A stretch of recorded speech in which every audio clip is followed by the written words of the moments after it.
ఓం నమో భగవతే వాసుదేవాయ. దైవారాధన యూట్యూబ్ ఛానల్కు స్వాగతం.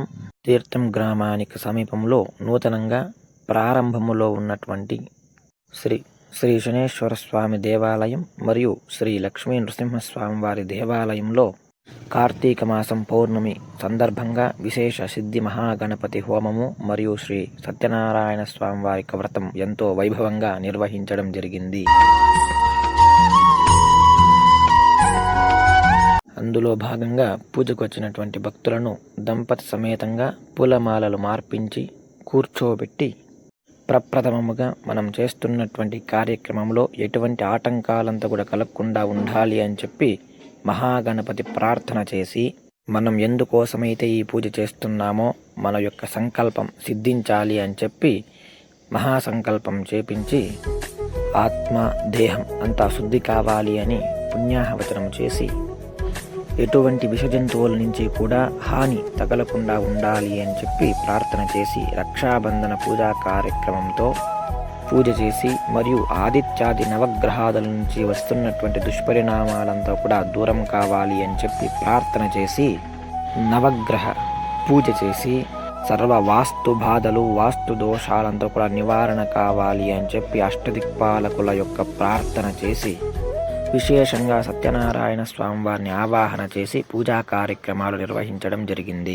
అటు తరువాత కార్యసిద్ధి మహాగణపతి హోమం నిర్వహించడం జరిగింది.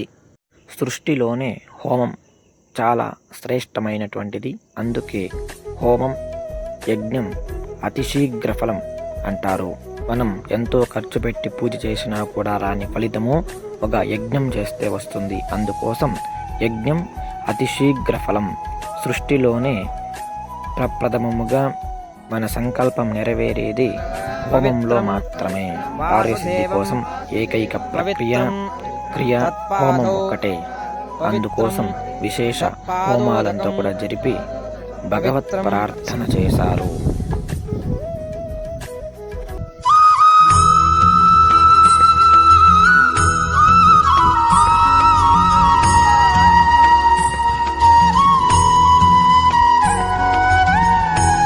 అటు తరువాత సత్యనారాయణ స్వామి, శనేశ్వర స్వామి, లక్ష్మీ నృసింహస్వామి సర్వ శత్రుదోష బాధ నివారణ కొరకు మహాసుదర్శన సహిత జ్వాలా నృసింహస్వామి పంచలోహ ప్రతిమలకు విశేషంగా ఫల పంచామృతాభిషేకము మరియు సర్వ సుగంధ ద్రవ్య అభిషేక కార్యక్రమాలు నిర్వహించారు.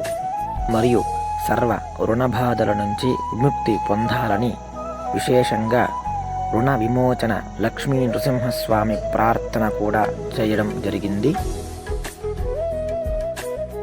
కావున భక్తులు ఎవరైనా సరే ఇటువంటి పూజా కార్యక్రమంలో పాల్గొనదలిచిన వారు అర్చక స్వాములను సంప్రదించగలరు.